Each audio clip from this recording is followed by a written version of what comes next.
Assalamualaikum warahmatullahi wabarakatuh.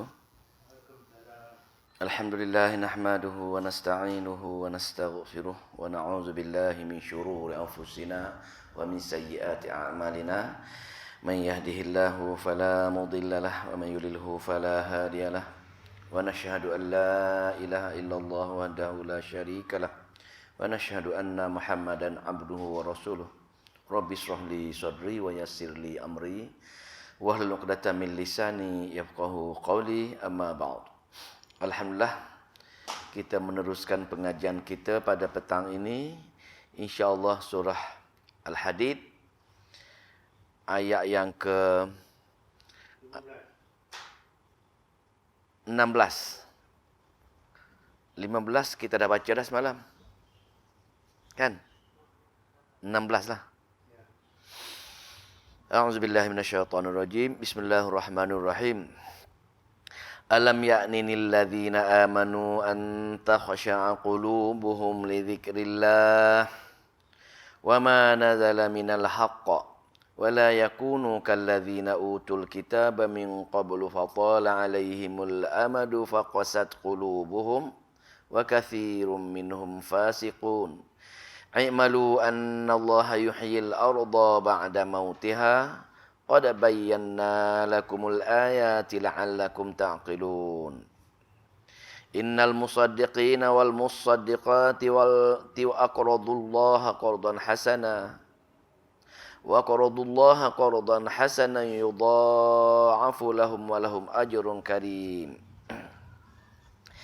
Ayat yang sebelum kita baca sebentar tadi, iaitu pada ayat yang ke-15, sambungan yang hubung kait dengan yang semalam, ialah golongan-golongan yang tidak suka berinfak, golongan-golongan yang tidak beriman, maka bila pergi ke alam akhirat akan menyesal bila mereka tengok azab yang menunggu mereka.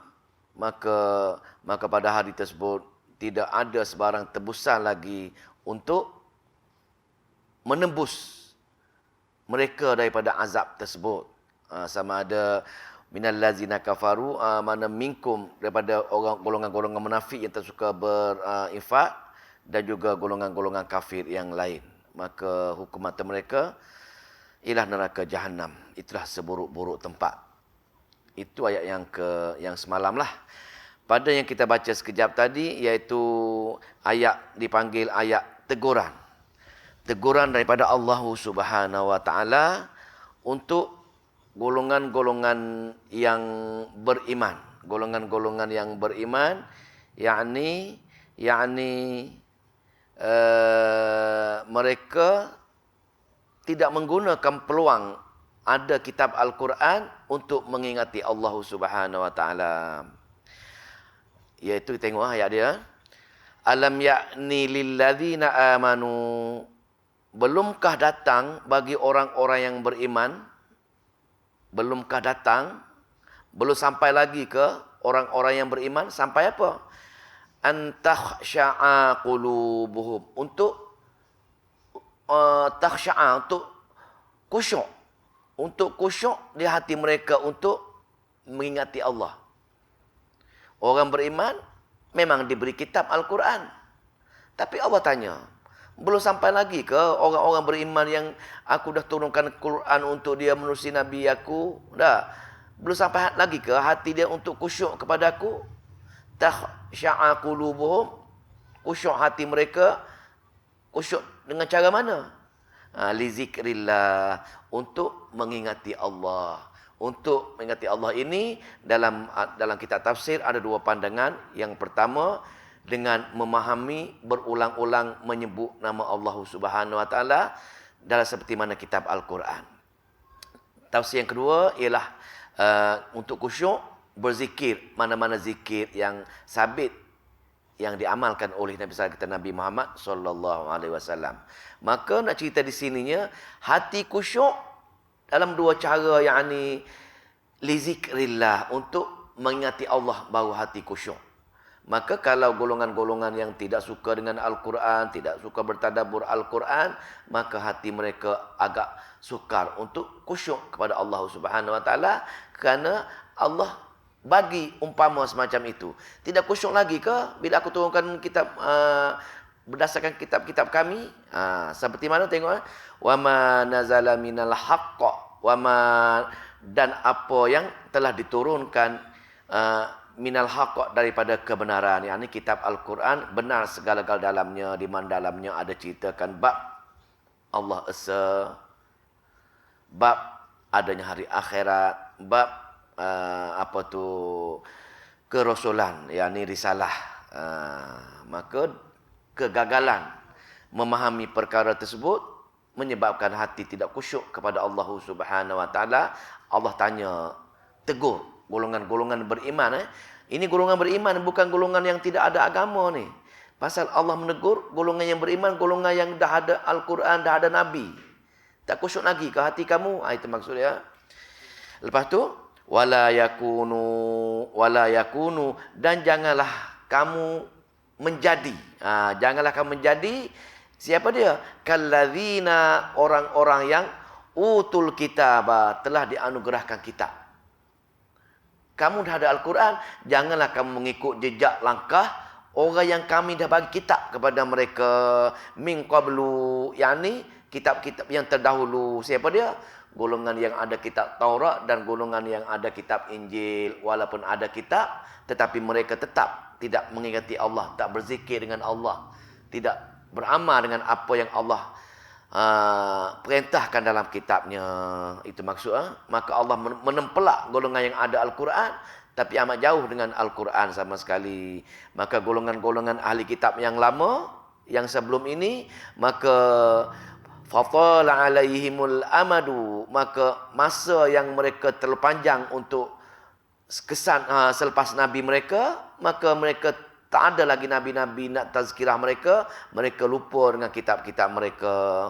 Kesan mereka lupa dengan kitab mereka. Apa jadi? Faqasat qulubuhum, maka mengeras hati-hati mereka.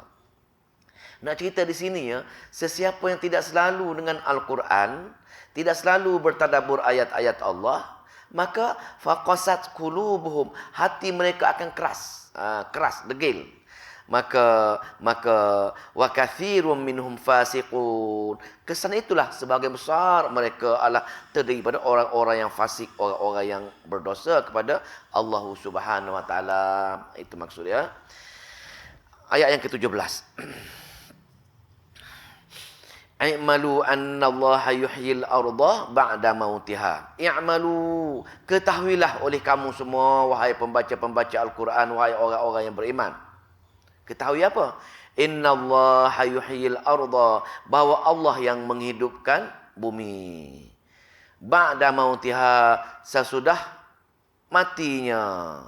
Allah cerita, Allah memperkenalkan diri dia lah tentang kudratnya. Dia sahaja yang menghidup bumi setelah bumi mati. Kenapa bumi mati? Bumi mati ialah bila tidak ada air, bila tidak ada hujan yang menyirami bumi, maka bumi gersang. Bila bumi gersang, bumi tak boleh menghasilkan pokok-pokok. Bila bumi tak boleh menghasilkan pokok-pokok, dalam ayat yang lain, bumi rasa miskin. Bumi rasa rendah diri kerana tak boleh memberi manfaat kepada makhluk-makhluk yang lain. Allah ceritakan bagaimana kami turunkan hujan, maka bumi hidup balik, bumi segar balik, maka bumi boleh memberi manfaat kepada makhluk-makhluk yang lain. Apa ibrah dia? Ibrah dalam ayat yang lain. Sama juga dengan manusia.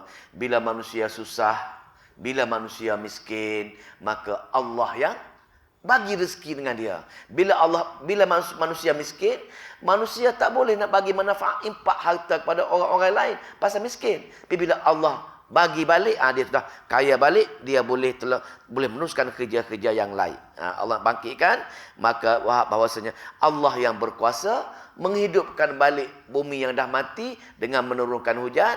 Allah menghidupkan balik manusia dengan cara memberi rezeki-rezeki kepada manusia, memberi ilmu-ilmu kepada manusia. Qad bayyana, sesungguh kami telah menjelaskan.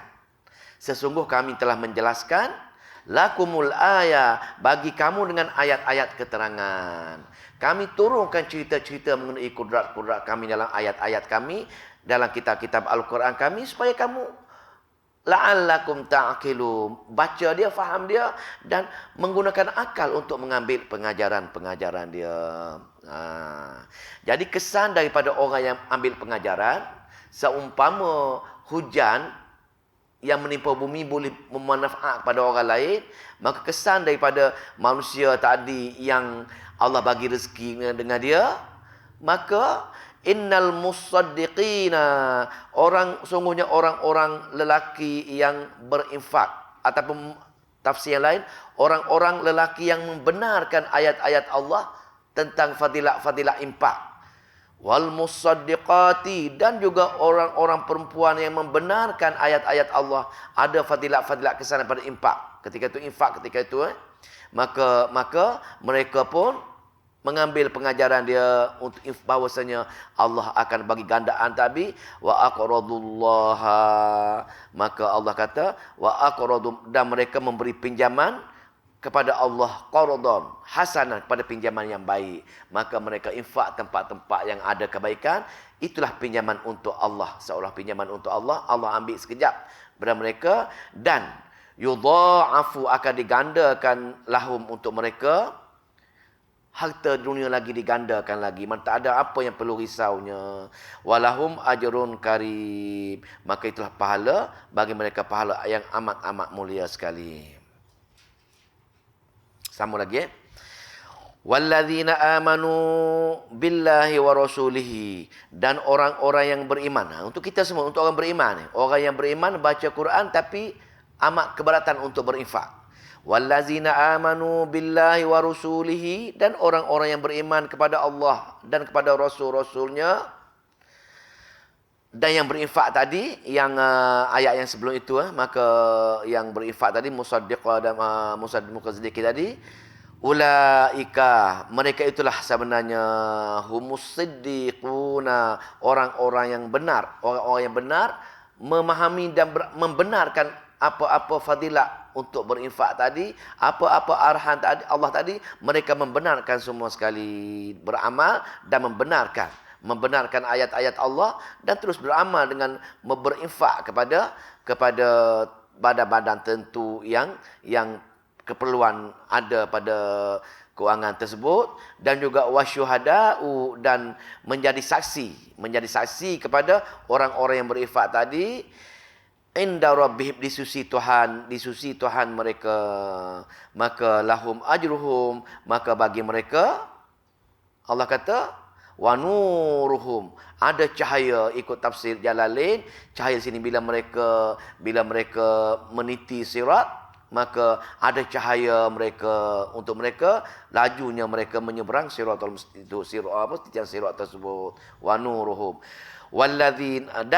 walladzina kafaru, dan orang-orang yang engkar, tak nak berinfak, tak nak membenarkan ayat-ayat Allah tentang infak, merasa penganiayaan bagi mereka bila mereka berinfak, maka golongan mereka ini walladzina kafaru, mereka mendustakan, mereka engkar, dan wakadzabu, mendustakan biayatina, ayat-ayat kami yang ceritakan bab-bab infak ini dan jihad ini, maka golongan ini ulaika, mereka itulah ashabul jahim, penghuni tetap neraka jahanam.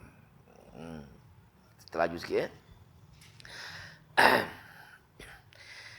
I'malu, ketahuilah oleh kamu semua.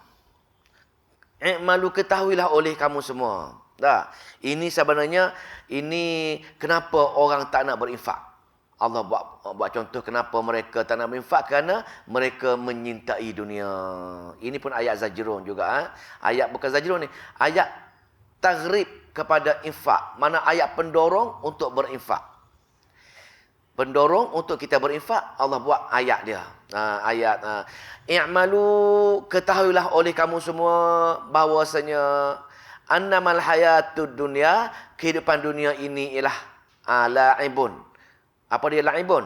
La'ibun ni permainan.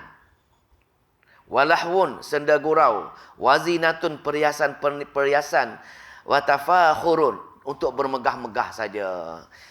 Kenapa Allah mula ayat ini? Sebenarnya ada sebabnya di sini. Kebanyakan orang yang tak nak berinfak tadi, dia suka dengan dunia.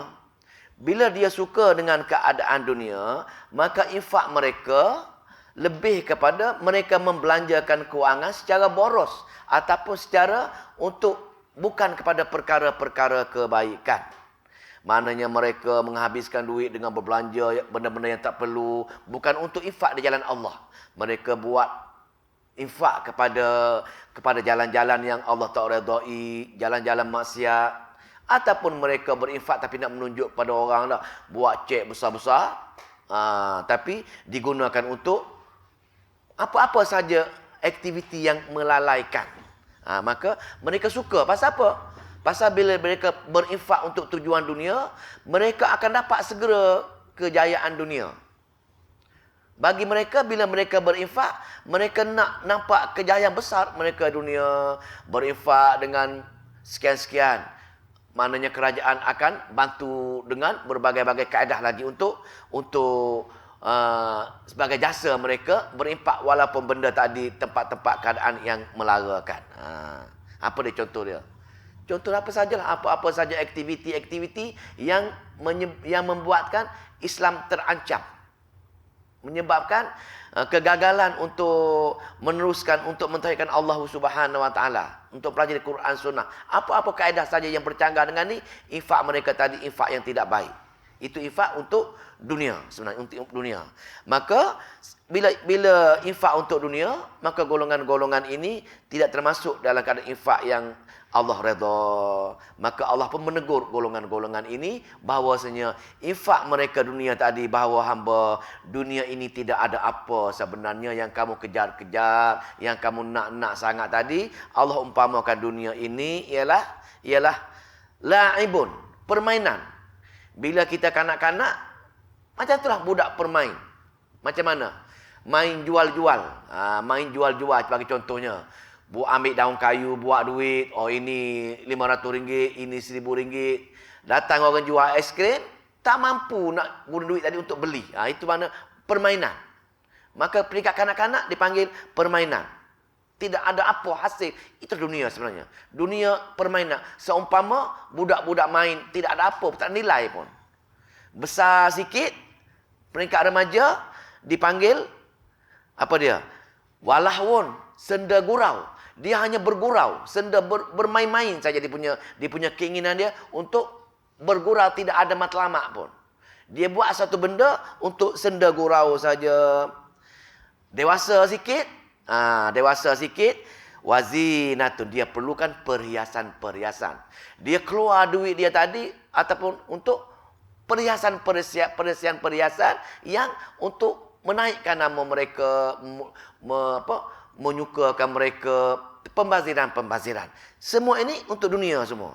Dan bila tua lagi, dah ada cucu semua sekali dah tak ada apa kerja dah, maka ketika itu dia berbangga dengan duit dia, dengan simpanan dia, dengan cara mana? Cara dia watafakhurun, bermegah-megah pula. Ada kereta banyak, rumah besar, cucu beli permainan-permainan mahal, anak remaja beli benda-benda mahal. Tapi duit infak tidak ada. Segala duit yang dia ada simpan diguna untuk senda permainan, la'ibun walahwun wazinatun tadi. Dia guna untuk itu dunia. Yang mereka minat sangat, ini saja infak mereka. Mereka habiskan duit untuk perkara-perkara tersebut, boros untuk perkara tersebut, bukan untuk infak di jalan Allah sebenarnya. Watafakhurun, dan bermegah-megah. Itu peringkat bayi, peringkat remaja, peringkat dewasa dan peringkat tua. Rupa-rupanya sia-sia segala penghidupan mereka. Punca dia ialah punca dia fil amwali wal auladi, dalam mereka membazir duit-duit segala harta-harta mereka dengan wal aula dengan anak-anak penak mereka, berbangga dengan keadaan harta-harta mereka yang banyak, dengan keluarga-keluarga mereka yang besar, mereka berbelanja untuk perkara-perkara bukan di jalan Allah tersebut, makilah punca dia. Maknanya segala dunia lah, segala harta, segala anak penak, segala pengaruh, itu yang mereka kejarkan. Mereka mengeluarkan duit untuk memperolehi perkara-perkara ini. Maka Allah umpamakan orang yang tak nak berinfak, tetapi duit dia dihabiskan juga, diguna juga untuk perkara-perkara infak di jalan untuk semata-mata untuk mendapat dunia saja, bukan infak untuk jalan akhirat. Golongan ini Allah buat perumpamaan kamathali ghaithin, seperti mana hujan. Allah kata, kamu berinfak jalan yang tak betul, jalan yang tak baik tadi, seumpama kamathali ghaithin, sebagaimana hujan a'jabal kuffara, hujan yang turun bila bumi gersang. Nah, hujan turun, bila hujan turun, maka para petani, kuffara ini petani, bukannya kafir. Dalam asalnya, asal kafir-kafir ini petani itu. Satarul haqqainan, petani yang menyembunyikan biji benih dalam tanah. Itu kafir. Itu nama kafir dia. Kafir bahasa kita ni, bahasa ni ialah satarul haqqain, orang yang menyembunyikan kebenaran dengan kedegilan tadi. Itu sama perkataan dia. Kuffara ini pun kafir, itu pun petani juga. Sini para petani. Maka petani bila turun hujan, seronok. Dah lama tak hujan, tiba-tiba hujan turun, maka segar pokok-pokok dia. Maka nabatuhu, maka tanaman-tanaman dia segar. Lepas tu kemudian yahiju fatarahu musfarran. Kemudian lama-lama ni tanaman jangka pendek lah, tanaman sayur-sayur yang 2-3 bulan tersebut. Lama-lama hijau, lepas tu yahiju fatarahu, yang menjadi kuning, dah tua kuning, musfarran kuning. Thumma yakunu hutama, kemudian kering, matilah pokok tersebut. Begitulah umpama dunia tadi. Dunia tadi umpama orang yang menginfak tadi banyak dapat duit pun, tapi duit tersebut laibun walahwun wazinatu wa tafakhurun, habis sia-sia, habis duit itu. Maka mereka pun dipanggil oleh Allah Subhanahu wa taala. Seumpama pokok tadi bila turun hujan, mati juga pokok tadi. Maka manusia yang mati tak macam pokok. Manusia yang mati yang tak sempat berinfak tadi, wa fil akhirah, dan sampai di negeri akhirat, azabun syadidun, azab Allah amat-amat keras. Amat-amat keras azab Allah. Tapi kalau orang yang berinfak, mereka mengambil peluang semasa hidup dunia untuk berinfak di jalan benar, bukan berinfak di jalan dunia tadi, berinfak untuk dapat pahala akhirat. Maka untuk dia, apa dia? Wa maghfiratun minallahi, mendapat pengampunan daripada Allah Subhanahu wa taala. Wa ridwanun, dan Allah redha infak mereka tadi. Maka kesimpulannya, infak pun kita kena pilih. Di mana tempat kita nak salurkan infak kita, ke jalan sia-sia ataupun ke jalan yang ada nilai akhirat. Kalau kita sia-sia, infak kita untuk semata-mata dunia saja. Pasal apa? Allah kesimpulkan ayat ini, wamal hayatud dunya, dan tidaklah kehidupan dunia itu yang kita duk kejar-kejar, yang kita nak nama, yang kita nak pengaruh ini, yang kita seronok sangat perkara-perkara tadi. Allah kata kehidupan dunia, wamal hayatud dunya, kehidupan dunia illa tidak ada kehidupan dunia illa kecuali mata'u ni kesenangan sementara yang cepat sangat. Kita je rasa 60 tahun, 70 tahun kita berkumpul harta, lama nak hidup ini, dah kumpul hingga nak infak pun sayang. Tapi Allah kata illa mata'u, kumpul duit tadi hanya kesenangan, kenikmatan yang amat-amat cepat dan sementara saja. Dan al-ghurur, mata'ul ghurur, dengan penuh ditipu oleh bisikan-bisikan syaitan yang kamu menjadi kawan rapat kamu. Itu je. Orang yang amat rasa sayang dengan harta dia nak berinfak, ialah mereka infak, tapi mereka infak untuk perkara-perkara lain, untuk kepentingan keluarga, kepentingan anak-anak, dunia, bukan akhirat. Kalau bagi anak isteri untuk akhirat, tidak ada masalah apa. Tapi dia bagi tadi untuk bermewah-mewah, bersuka-suka, benda-benda tadi, benda-benda 4 perkara tadi.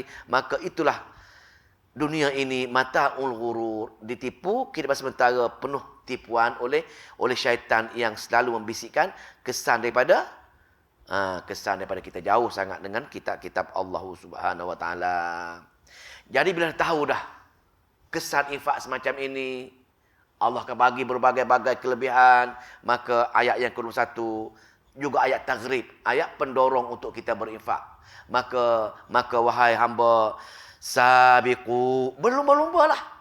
Tengok ni Allah suruh guna ayat sabiqu, berlumba-lumbalah kamu untuk dapat nombor 1. Bila berlumba ini mesti tergambar dalam akal kita, nak dapat nombor. Dah, berlumba mesti nak berjaya. 1 ke 2 ke 3, itu berlumba-lumba. Dah, berlumba-lumba lah. Seperti kita ni. Berlumba-lumba cara mana? Kita buat air, berebut buat air. Sepatutnya. Pasal dapat nombor 1, infak tadi. Berebut cuci kita punya surau. Rumah-rumah Allah. Mana ini merupakan bentuk-bentuk infak yang kita sepatutnya berlumba-lumba. Tapi kita tak nak berlumba bab ni. Allah kata, sabiqu, berlumba-lumba untuk dapat nombor 1, nombor 2, nombor 3 sepatutnya.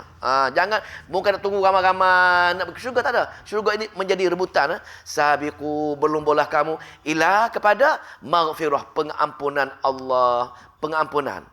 Bila kita buat tadi, akan Allah ampun dosa, Allah akan bagi pahala, bagi rahmat. 2 perkara. Min rabbikum, daripada Tuhan kamu. Itu ya. Lepas tu kita kena berlumba. Berlumba, tapi kita tak nampak. Kita nampak kalau dapat dunia, kita nampak berebutlah untuk dunia. Tapi akhirat kita tak nampak. Sebab tu Allah bagi dengan kata-kata dia, sabiqu ila maghfiratin min rabbikum. Maka berebut-rebutlah, berlumba-lumbalah kamu untuk dapat pengampunan daripada Tuhan kamu. Apa dia? Bila Allah ampun dosa kamu, Allah bagi pahala pada kamu, maka wa jannatin arduha, dan syurga Allah sediakan untuk kamu dengan rahmat Allah Subhanahu wa taala. Allah kata dah, nak dapat syurga kena berlumba. Berlumba sama ada berinfak dari segi tenaga ke, kewangan ke, ilmu ke, apa-apa saja kita kena bersuara menjadi orang yang pertama, berebut yang kita. Orang buat zikir petang, kita buat zikir petang. Tengok bi buat baca Quran, kita nak baca Quran. Belum berlumba untuk buat perkara-perkara kebaikan ini. Itu bab amalah lah. Begitu juga dengan bab infak tadi. Orang lain infak 1,000, kita infak 2,000, 3,000. Apa-apa tak mampu, kita tolong buat benda-benda tadi untuk orang yang dah ke arah akidah, ke arah tauhid tadi. Maka Allah bagi syurga. Wa jannatin arduha, luahnya syurga. Tengok ni, Allah nak galak kita supaya kita berfikir ni. Dengar berulang kali syurga yang kita tak nak kejar. Syurga yang kita tak nak berlumba-lumba ni. Untuk orang yang tak nak berlumba lah, kita semua sini, alhamdulillah, semua sekali kita berlumba-lumba lah. Berlumba-lumba semua. Syurga yang Allah sediakan untuk orang yang berlumba-lumba ini ialah ka'ardi samai, seperti luahnya langit, wal ardi, luah langit dan bumi. Syurga untuk kita ni Allah sediakan tempat duduk kita seluas langit dan bumi. Tapi tak nampak lagi. Tak nampak lagi. Itu baru luah dia, tak kira kemudahan-kemudahan lain lagi. Kenapa Allah sebut langit dan bumi? Allah nak ceritanya untuk orang Arab ni, benda yang paling besar yang dia nampak langit dan bumi lah. Bukan kata setakat langit dan bumi, lebih besar lagi nak buat perumpamaan. Betapa besarnya syurga, luas langit dan bumi. Lepas tu uiddat, dah disedia dah pun. Telah ada dah. Ini fa'il madin dah disediakan. Uiddat lillazina amanu, untuk orang-orang yang beriman kepada billahi wa rusulihi, kepada Allah dan Rasulnya. Maka zalika fadlullah, itulah kurniaan Allah. Yu'tihi, dia memberi kepada mayasya'u, kepada sesiapa yang Allah nak beri, sesiapa yang dikehendakinya. Kerana maka dia kenakan inilah wallahu, dan Allah itu Dzul fadlil azim, kurnianya amat-amat besar sekali. Nampak amat-amat besar sekali, tak terhingga kita saja yang tak nak fikir benda-benda macam ini. Kita okeylah kawan-kawan kita yang lain. Semoga Allah beri hati mereka untuk buat seperti mana untuk sebenarnya apa yang majlis-majlis ilmu yang kita buat sekarang ni, insya-Allah. Ayat 22. Kenapa orang tak nak infak? Kenapa orang tak nak infak ni? Ni bahaya ni. Ma asaba min musibah. Rupa-rupanya dia kumpul duit ni, dia tak nak infak ni, dia takut untuk simpanan masa depan, takut ditimpa musibah. Kalau masa depan dia kata kalau rumah dia terbakar ke, mana nak cari mana nak buat rumah. Kalau masa depan aku sakit, mana nak pergi hospital nak beli ubat, itu yang dipikirkan. Maka dia pun kumpul duit hingga nak infak pun dia sayang. Kalau nak infak tak apa, kumpul duit untuk masa depan, tidak ada masalah, tapi duit tersebut ada hak-hak orang lain untuk dia infak. Yang menjadi isu sininya, dia kumpul untuk takut ditimpa musibah masa depan. Dia ingat musibah-musibah itu dia boleh selesaikan dengan duit simpanan yang dia kumpulkan. Terbalik dah. Sedangkan kita tengok ni. Sedangkan ma asaba min musibatin, tidak menimpa sesuatu musibah ataupun suatu bencana fil ardi, atas muka bumi ini, wala fi anfusikum, dan kepada diri kamu.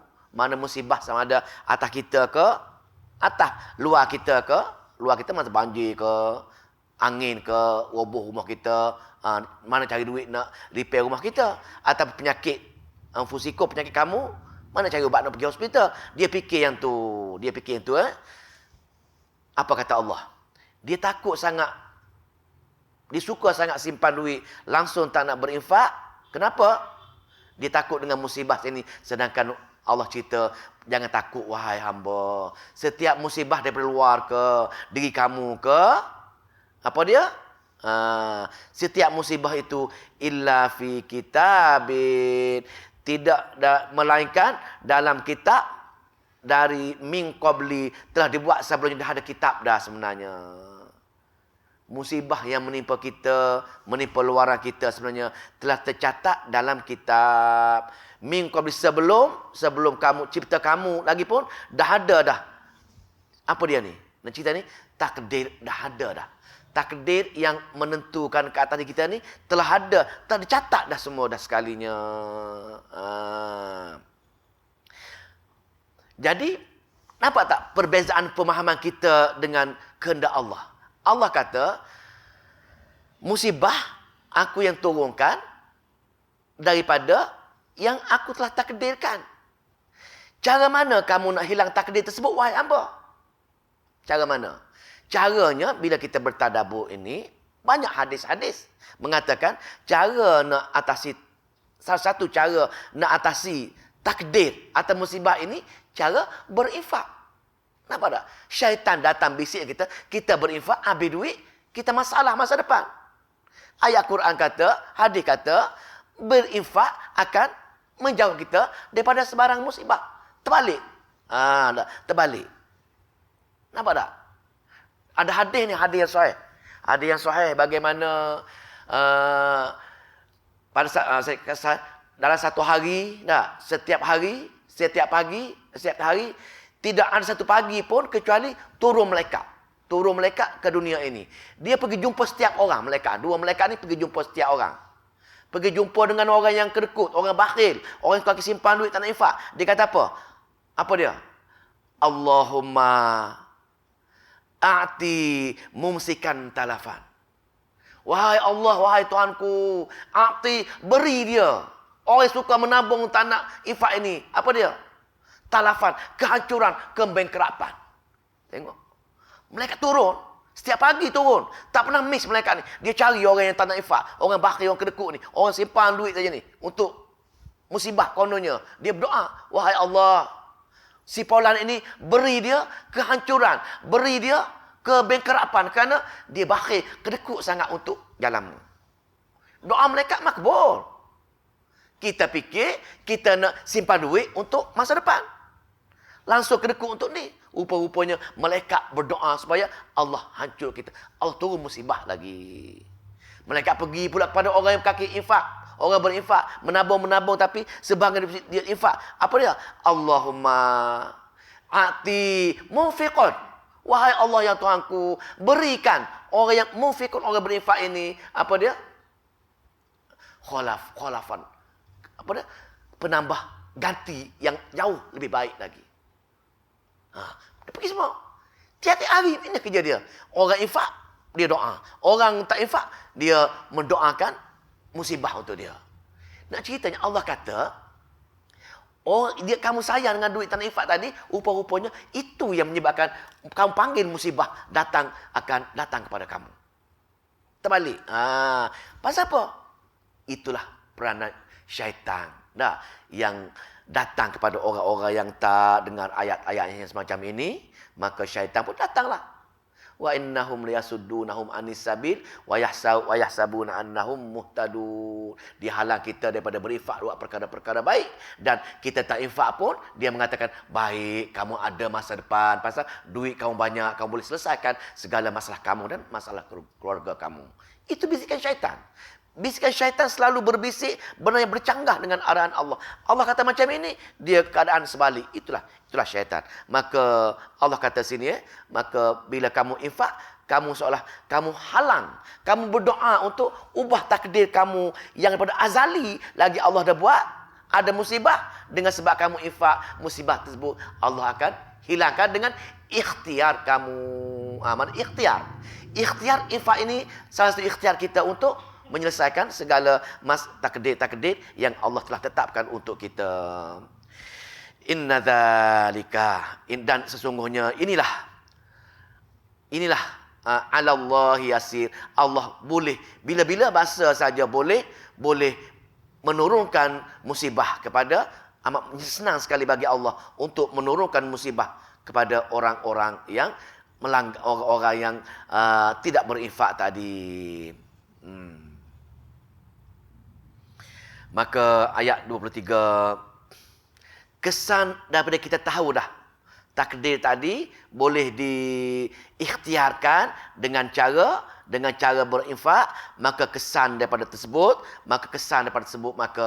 maka likaila taksau ala, maka likaila ni seolah-olah kamu telah beritahu tentang takdir tadi. Pasal apa? Kalau berlaku takdir juga pun, supaya taksau ala, kamu jangan sedih hati. Kamu jangan berduka cita sangat. Bila kita terima musibah, biasanya kita berduka cita. Tapi jangan berduka cita melampau. Jangan berduka cita yang melampau.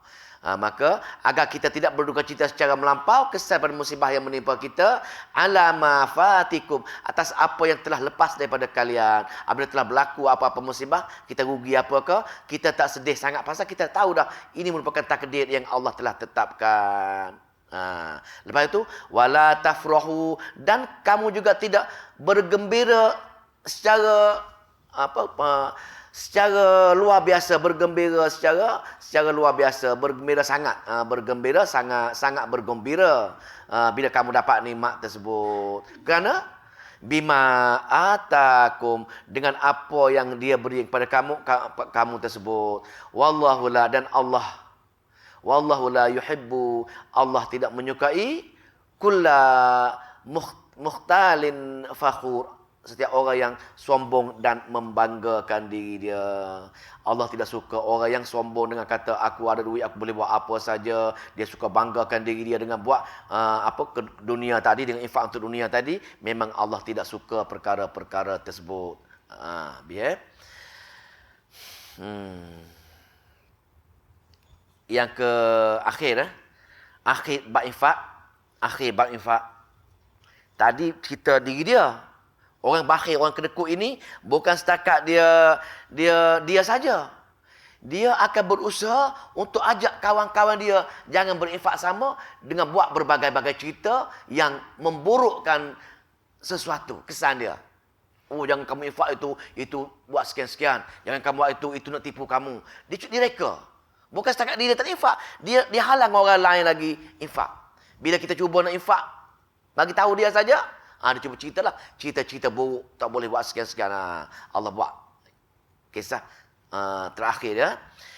Allazina yabkhuluna, orang-orang yang yabkhulu, orang-orang yang bakhil.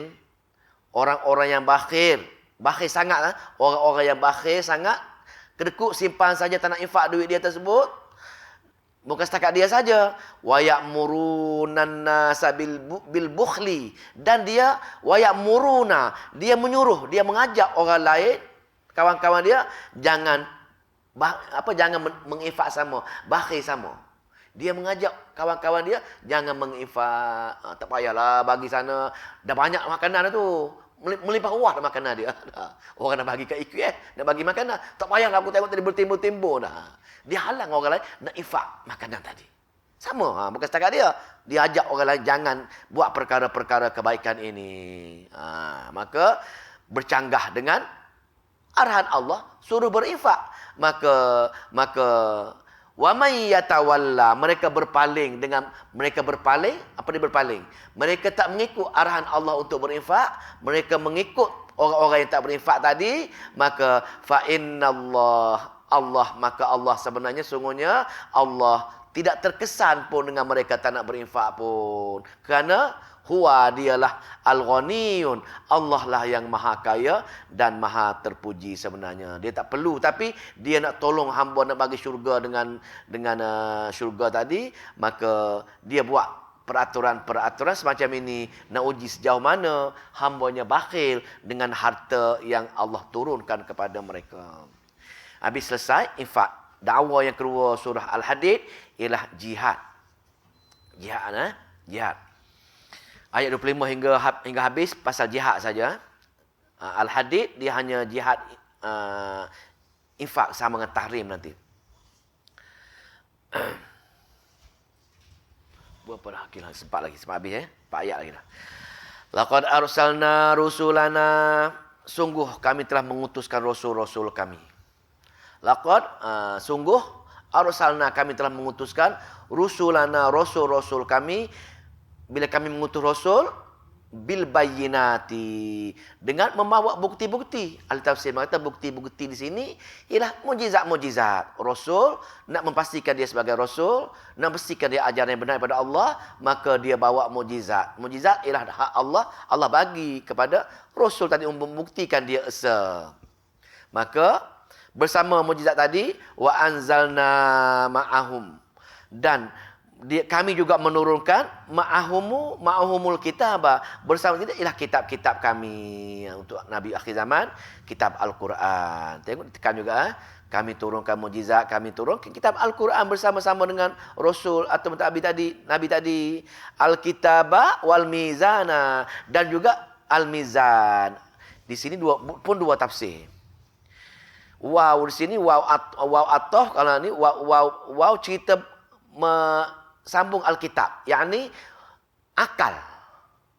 Mana aku bagi kitab, aku bagi akal. Sejauh mana akal kamu tadi menggunakan kitab Al-Quran untuk kita ini, untuk mengambil neraca, mengambil pertimbangan. Itu pertamalah. Yang kedua, kitab ini ialah kitab itu sendiri dah ada sebagai neraca dia. Dua tafsir, dua-dua boleh. Jadi nak ceritanya bersama-sama dengan Rasul tadi bawa kitab, kita ada akal, kita adalah menggunakan akal kita untuk mengikut neraca Al-Quran tadi. Yang kedua, Al-Quran tadi ataupun kitab tadi sendiri dah sebagai neraca dah. Jadi kita baca dan faham dia saja dah. Untuk apa?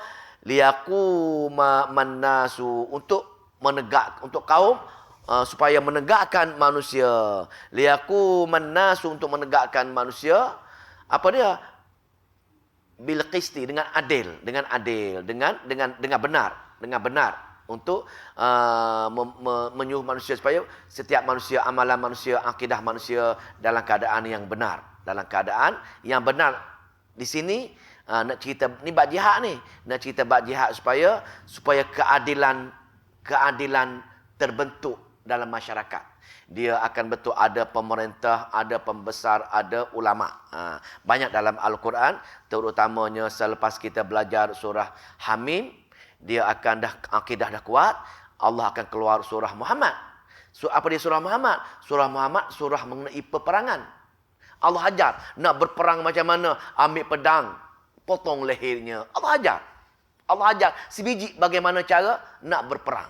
Pasal apa? Pasal akidah dah jelas. Dah dalam surah Hamim, dah faham semua surah Hamim. Jadi jelas akidah. Kalau berperang, mati syahid, bukan mati sia-sia. Cara berperang. Maka lepas berperang, dah surah Al-Fatah pasti menang. Pasti menang itulah pasal ini cara pembentukan. Bila menang, apa jadi?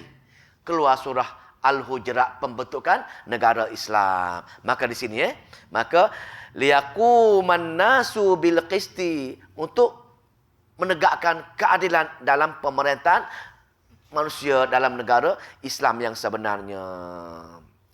Dan dalam ke arah membentuk negara Islam peperangan tersebut, wa anzalnal hadida, ini nama surah Hadid.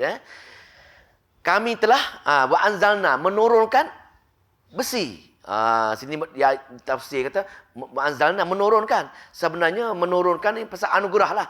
Kami telah menganugerahkan, mencipta anugerah besi. Besi. Kenapa besi? Besi ni banyak manfaat daripada besi ini.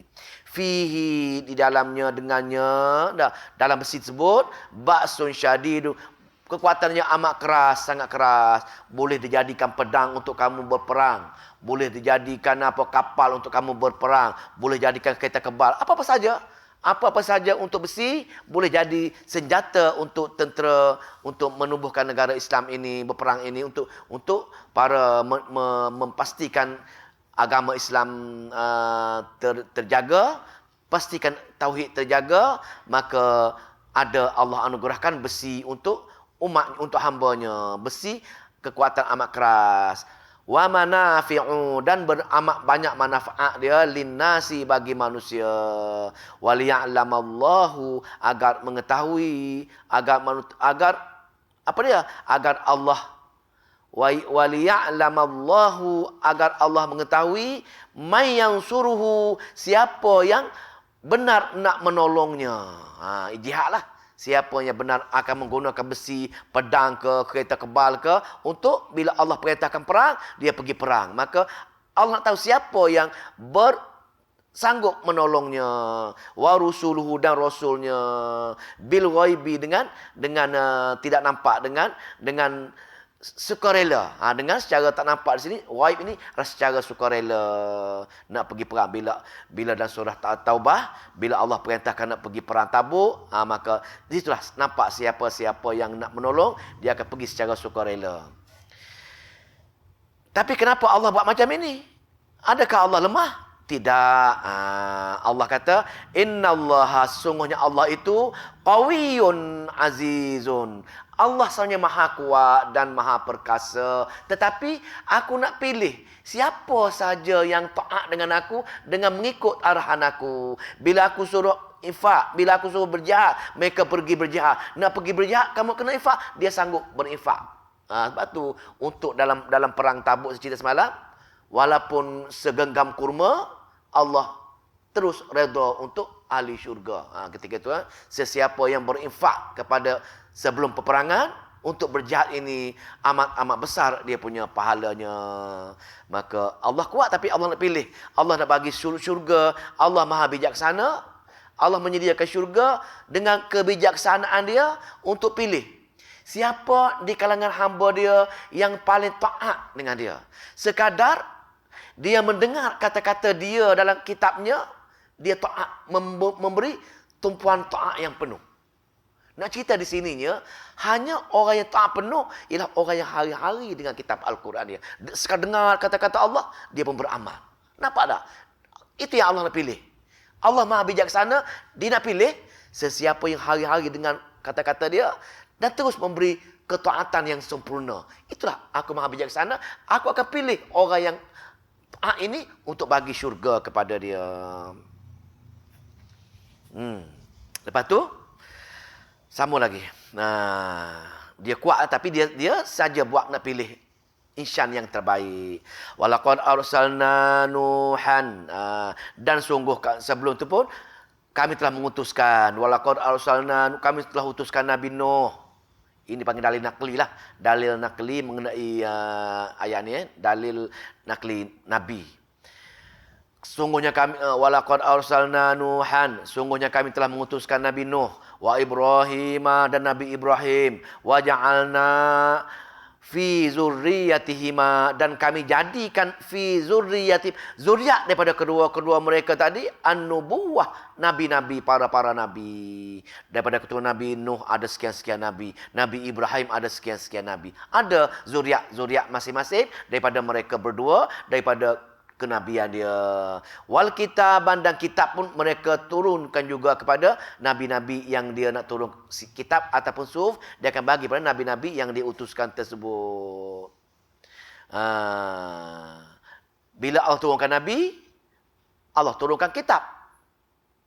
Bila Allah turunkan kitab, faminhum muhtadin, maka sebahagian daripada mereka yang hanya baca kitab, aku beri petunjuk dengan dia. Itu je. Bila aku utus Nabi, aku turun kitab.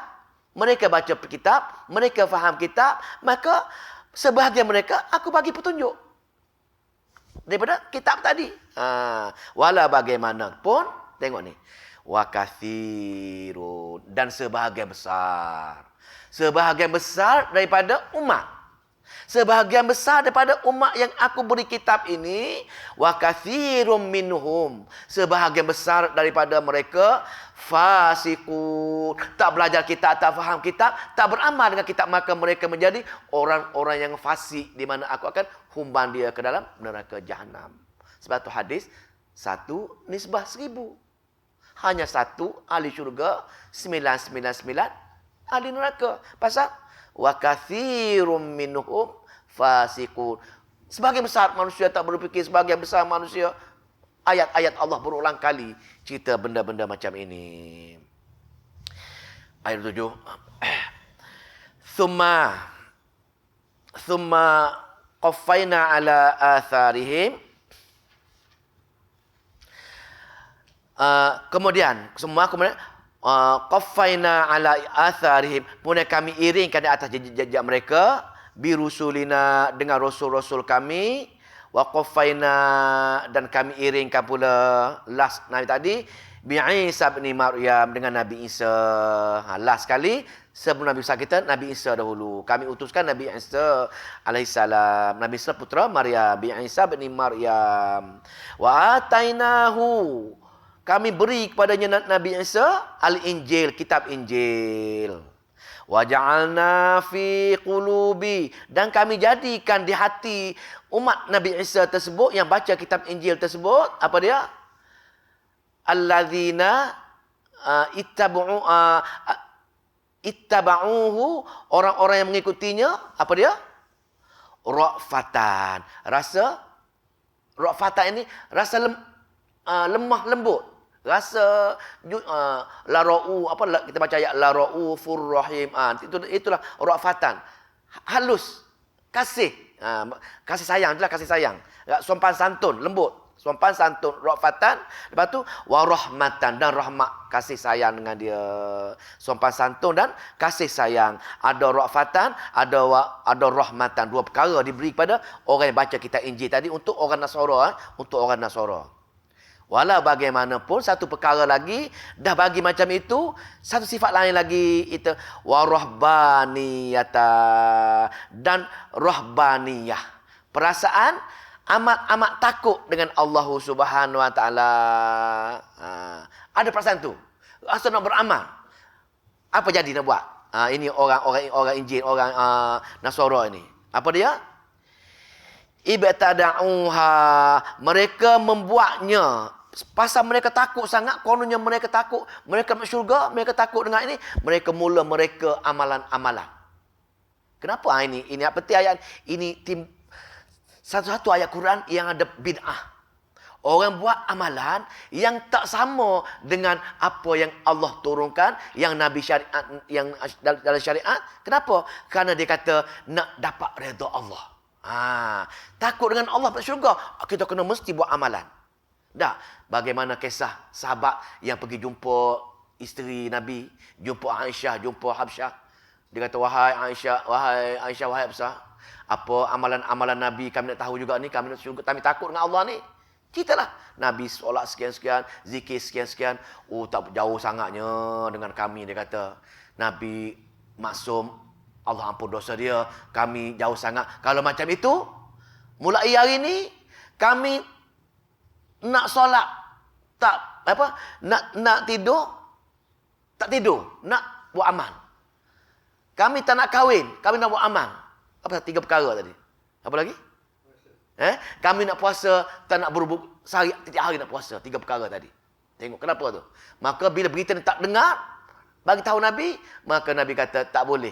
Aku tak boleh. Itu bid'ah, perkara-perkara bid'ah bercanggah dengan apa-apa amalan Nabi. Maka Nabi Isa macam inilah.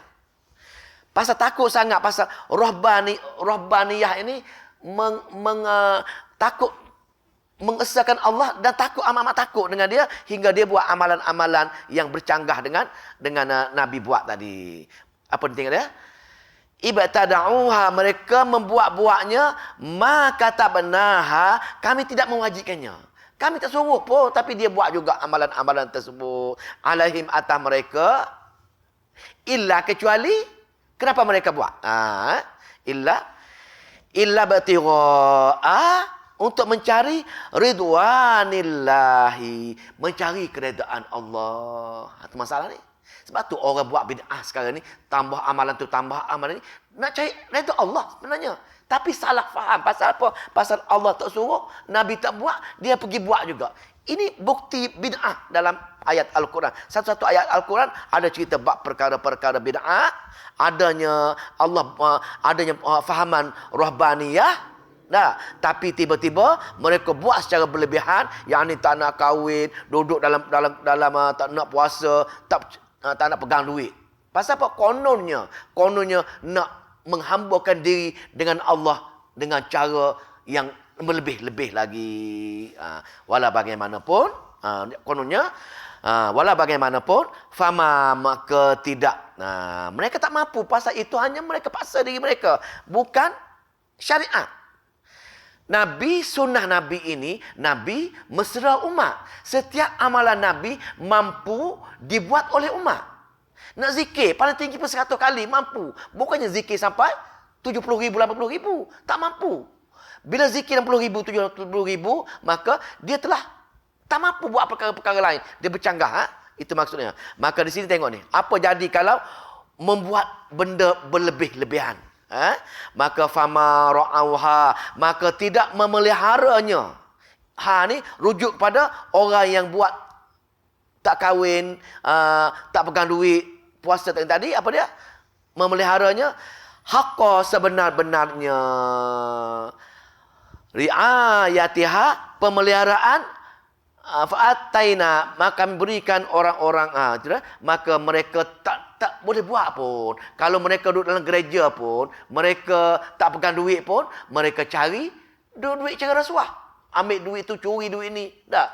Kononnya mereka nak buat, tak nak pegang duit, tak nak terlibat dengan dunia. Itu cita-cita mereka. Tapi fitrah manusia ni nak buat, nak pegang duit, nak juga, maka dia terpaksa buat kejahat. Tak boleh kahwin sepanjang masa duduk dalam gereja mereka. Mereka berzina dengan geng-geng mereka. Pasal apa? Bukan fitrah. Allah kata, fama ra'auha, mereka tak mampu nak memelihara haqqa, sebenar-benarnya, ra'aitiha, pemeliharaannya sebenarnya sebagaimana kami arahkan, Nabi kami amalkan. Maka sunnah Nabi mesra umat, kita mampu melaksanakan. Tapi kalau yang berat sangat tak mampu, itulah perkara-perkara bid'ah yang banyak diamalkan. Kononnya Allah redha dengan perkara tersebut. Bila pergi jumpa Allah, baru tahu, baru Allah kata, ini bukan sunnah, ini melampaui amalan-amalan yang benar. Itulah. Maka allazina amanu, wala bagaimanapun kalau orang hanya mengamalkan sunnah, mengamalkan apa yang sebagaimana Nabi Isa suruh tadi, maka allazina amanu, orang beriman tadi, minhum, bagi mereka ajruhum, pahala yang besar, wa kathirum, dan banyak daripada mereka, wala bagaimanapun sebahagian besar nak buat perkara-perkara bid'ah. Pasal apa salahnya? Tengok ni. Wa kathirum minhum fasiqun. Sebahagian besar daripada mereka adalah orang-orang yang fasik. Dia nak buat juga perkara-perkara yang bercanggah dengan amalan-amalan Nabi tadi. Jelas, Ya ayyuhallazina amanu taqullah, wahai orang-orang yang beriman. Dah tak dengar cerita macam itu, amalan sama dengan amalan Nabi. Ya ayyuhallazina amanu taqullah, takutlah kamu dengan Allah. Wa aminu bi rasulihi, dan berimanlah dengan rasul-rasul kamu. Jangan kamu amalan berbeza dengan rasul-rasul kamu tadi. Jangan kamu buat berdasarkan prasangka saja Allah redha, rupa-rupanya Allah tak redha. Jadi takutlah dengan Allah daripada dua perbuatan tadi, jual nama Allah, jual nama Rasul tadi. Takutlah dengan perkara ini. Lepas tu yu'tikum, maka ini sebenarnya Allah menyeru golongan-golongan Nasara dan golongan Yahudi lah. Golongan-golongan Yahudi yang tak nak mengikut kitab Al-Quran, tak nak ikut Nabi akhir zaman. Maka wahai, dalam tafsir Jalalain, wahai golongan Nasara, wahai golongan Yahudi, maka takut dengan Allah, takut dengan Rasulnya. Lepas tu yu'tikum, maka dia akan beri kepada kamu, Allah akan beri kepada kamu kiflaini, dua bahagian. Pasal kamu dah ikut dah Nabi Allah Musa, kamu dah ikut dah kitab Injil Nabi Allah Isa, kamu ikut amalan, kamu tak buat bid'ah apa yang tak sama dengan amal Nabi-Nabi tadi. Maka bila ada Nabi Muhammad, kamu ikut Nabi akhir zaman ini, maka kamu dapat dua pahala. Satu pahala kamu ikut Nabi sebelum, kamu ikut satu pahala yang hidup kemudian ini. Maka rahmatihi wa yaj'alul lakum nuran tamshuna bihi wa yaghfir lakum. Maka aku bagi dua pahala, dan daripada rahmat, dan menjadikan kamu cahaya yang boleh berjalan dalam tiang sirat. Maka Allah Maha Pengampun dan Maha Penyayangi. Masa cukup dah. Warning dah. Seronok mengajar ni. 2 jam boleh pergi ni. Lepas tu, li'alla ya'lama ahlul kitab, agar kamu mengetahui, ahli-ahli kitab, wahai ahli kitab, agar kamu mengetahui, alla taqdiruna, bahawa tidak mereka menguasai, ala syai'in, atas segala sesuatu, min fadlillah, kecuali kurniaan Allah saja. Wahai ahli-ahli kitab, kamu supaya apa? Supaya kamu mengetahui bahawasanya kamu tak mampu nak menguasai apa yang Allah pilih Nabi, Allah pilih Quran, kamu tak mampu nak kontrol. Ini hak Allah Subhanahu wa taala. Kamu tak mampu, wahai ahli-ahli kitab. Itu kehendak Allah. Pilih Nabi sebagai nabi akhir zaman. Wa annal fadla, dan bahawasanya kurniaan Allah biyadillahi, di tangan Allah, yu'tihi, dan dia memberikan mayasya'u, kepada siapa yang dikehendaki. Maka akhir, wallahu dzul fadlil azim, maka Allah lah yang punya kurnia yang maha besar. Wallahu ta'ala alam. A'udzubillahi minasyaitonir rajim. Bismillahirrahmanirrahim. Allahumma shalli wa sallim wa barik ala Muhammad. Allahumma faqina fid din wa 'allimna ta'wil wahdina ila sawa'is sabil. Allahumma fiqna lima tuhibbu wa tarda waj'al akhiratana khairan min ula. Radina billahi rabbil islami dina wa bi Muhammadin nabiyyan wa rasula. Allahumma ja'al Rabbana atina fid dunya hasanah wa fil akhirati hasanah wa qina azabannar. Walhamdulillahirabbil alamin.